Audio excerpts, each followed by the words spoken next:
आता त्याच्या तोंडाकडे तरी बघ वाटतं का? मग आता उलट्या दादाला वाटतं की गाढवाने आपली स्तुती केली, मग आपणही गाढवाची स्तुती करावी. उलट्या दादा काय म्हणला, गाढव दादा काय तुमचा स्वर आहे हो, तुम्ही मंगळाष्टक म्हणाला स्वर काढला की माझ्या अंगावर काटाच आला. आता त्याच्या ओरडण्याने उठा अंगावर काटा येत असतो का? पण अहो रूपम अहो ध्वनी सुभाषितकार म्हणतात.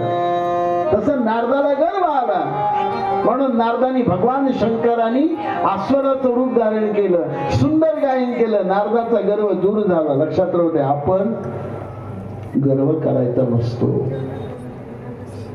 गर्वाचं घर वरी हे तच्चरित्र पुराण पुरुषा. नारद अहंकारानं फुगलेले होते. भगवान शंकराने सांगितलं माझ्याजवळ बोललात ते बोललात, पण वैकुंठात तरी गर्व करू नका. वैकुंठात गेली. वैकुंठात गेल्यानंतर भगवान शंकर मग त्या भगवान विष्णूला नमस्कार केला. नारदाला जवळ घेतला, नारदाच्या पाठीवर हात फिरवला भगवंताने, आलिंगन दिलं. धन्यस तू तपस्येचं भांडार आहेस. भक्ती ज्ञान वैराग्य या तिघींनी युक्त आहेस तू आणि नैष्ठिक ब्रह्मचारी आहेस. इतका गुरु आला नारदाला बरं का. फक्त माणसं काय करत, तोंडात गोडी असली ना सगळं काम होते. फक्त पाहुणे आल्यावर काय म्हणायचं, सुनबाईनं सासूबाईला पाहुण्याचे देखत म्हणायचं. पाहुण्याचे देखत पाहुण्यानंच म्हणायचं. आमच्या सासूबाई भाग्यानंच घ्यावं. आमच्या सासूबाईला बिनकामाचं बसवतच नाही. मी त्यांना म्हणते काम करत जाऊ नका, करू नका, पण आमच्या सासूबाई त्यांना बिलकुल बिनकामाचं जमतच नाही. उचलले म्हातारीने भांडे, सगळे अंगाला राखले, भांडेत घशी. सुतिप्रिया. त्याप्रमाणे भगवान म्हणतात नैष्ठिक ब्रह्मचारी आहेस, भक्ती ज्ञान वैराग्य तिन्ही युक्त आहेस तू. अगोदरच फुगलं होतं, मग तू जास्तच फुगलं होणार. आणि काय झालं माहितीये, नारदांनी भगवंताचा आशीर्वाद घेतला, निघाले. आणि रस्त्यामध्ये एक मायावी नगरी तयार केली. कोणती नगरी? मायावी नगरी तयार केली. आणि त्या मायावी नगरीमध्ये शीलनिधी राज्यस्य श्रीमती नाम कन्या रत्नः स्वयंवरः. कोणता राजा? मायावी नगरीमध्ये शीलनिधी नावाचा एक राजा आणि त्या राजाची कन्या श्रीमती नावाची, तिचं स्वयंवर. हे मायावीच होत तुम्ही. आणि नारदाला काय वाटले की आपण या नगरामध्ये जाऊ. आणि त्या नगरामध्ये नारद गेले. फुगलेले होते ना, गेले नारद गेल्यानंतर स्वयंवराचा दिवस होता. तो श्रीमती नावाची सुंदर मुलगी आहे. श्री कोणता राजा? शीलनिधी नावाचा राजा. त्याच्या मुलीचं स्वयंवर. नारदांनी नगरी पाहिली, ऐश्वर्य पाहिलं, मुग्ध झाले. राजवाड्यामध्ये गेले आणि समोर आल्यानंतर त्या शीलनिधी राजाने नारदाला नमस्कार केला. संत दर्शनी हा लाभ पद्मनाभ जोडीला. सुंदर आसन दिलं, पूजन केलं, घाली संतासी आसने. आणि त्या शीलनिधी राजाने आपल्या मुलीला सांगितलं, श्रीमतीला, जा संतांना नमस्कार कर. केले उपकार सांगू मी काय, बाप न करी ऐसी माय. धर्मे त्यांचा हे देखिले पाय, दिले अक्षय अभय दान. केले उपकार सांगू मी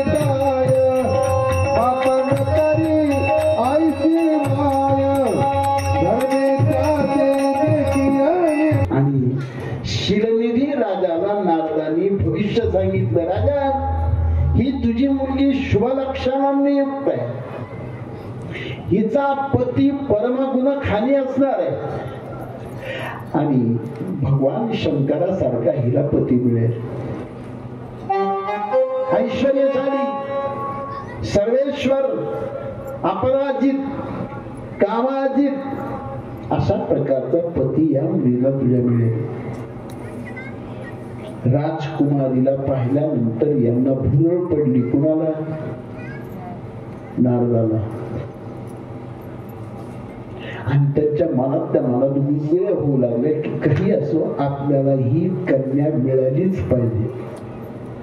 नारद ब्रह्मचारी आहेत ना, पण माया कशी निर्माण झाली बघा. देवापुढे गर्व चालत नसतो. भगवंतानी मायाविनगिरी केली आणि नैष्ठिक ब्रह्मचारी. पण मनात इच्छा झाली ही मुलगी आपल्याला मिळायला पाहिजे, ही राजकन्या आपल्याला मिळायला पाहिजे. सौंदर्यावर भुलून गेल्या, विचार केला आणि नारदाला वाटले की ही मुलगी आपल्याला मिळाला, ही राजकन्या आपल्याला मिळायलाच पाहिजे. पण एखाद्या राजकन्याशी लग्न करायचं म्हणल्यानंतर आपणही तितके परिपूर्ण पाहिजेत ना. बोला की नाही. एकदा मला लग्न करायचं होतं, वर वधू सूचक मंडळाकडे गेला. तिथं फक्त बटन दाबायचे का, बटन. 2 कॉलम, एका कॉलम वर लिहिलं होतं सुशिक्षित पाहिजे, दुसऱ्या कॉलम लिहिलं होतं अशिक्षित पाहिजे. हे मला आपल्याला सुशिक्षित पाहिजे, बटन दाबलं सुशिक्षित. पुन्हा 2 कप्पे आले, हुंड्याची बिन हुंड्याची. मला आपल्या हुंडाही पाहिजे तसं. पहिली सुशिक्षित मिळाली, हुंडा मिळाला, पुन्हा बटन दाबले की खपकनदार उघडले की पुन्हा 2 कप्पे निघाले. गव्हर्नमेंट सर्वंट, घरकाम करणारे. ते मला घरकाम आपण करू पण आयता पगार यायला गव्हर्नमेंट सर्वंट आणि स्वतः नॉन मॅट्रिक. आणि याला सगळं त्याच्या मनासारखंच पाहिजे. पुन्हा दार उघडलं, खपकनदार उघडलं, पुन्हा 2 बटन निघाले, पुन्हा तिथं लिहिलेलं होतं काय, गोरी पान काळी सावळी. ते म्हणून आपल्याला गोरी पानच पाहिजे.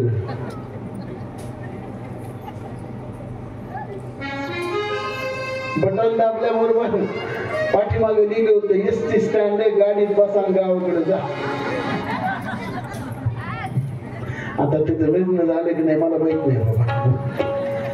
आपण आपल्याला जर लग्न करायचं असतं तर आपण तेवढे परिपूर्ण पाहिजे. तसं नारदाला वाटलं की ती राजकन्या जर आपल्याला मिळवायची असेल आपणही तेवढीच रूपवान पाहिजे.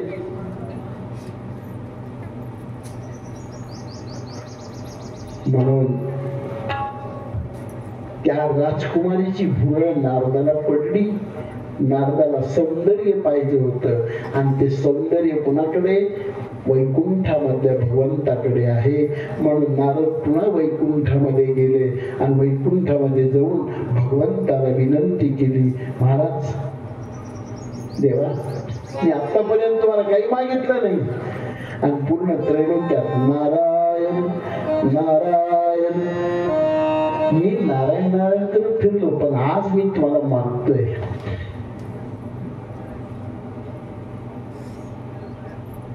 म्हणजे काय मागायचंय? म्हणजे काही नाही, एकच मागतो की तुमचं सौंदर्य मला द्या.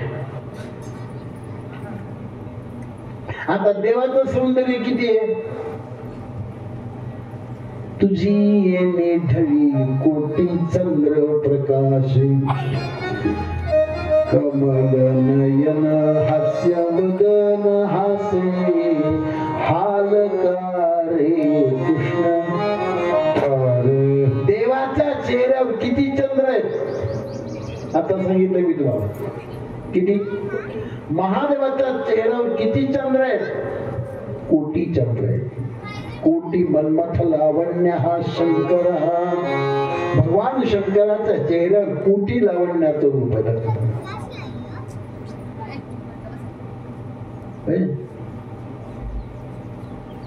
मग जिथं कोटी चंद्राचं तेज आहे देवाच्या चेहऱ्यावर, मग आपल्या चेहऱ्यावर एक तरी चंद्र पाहिजे.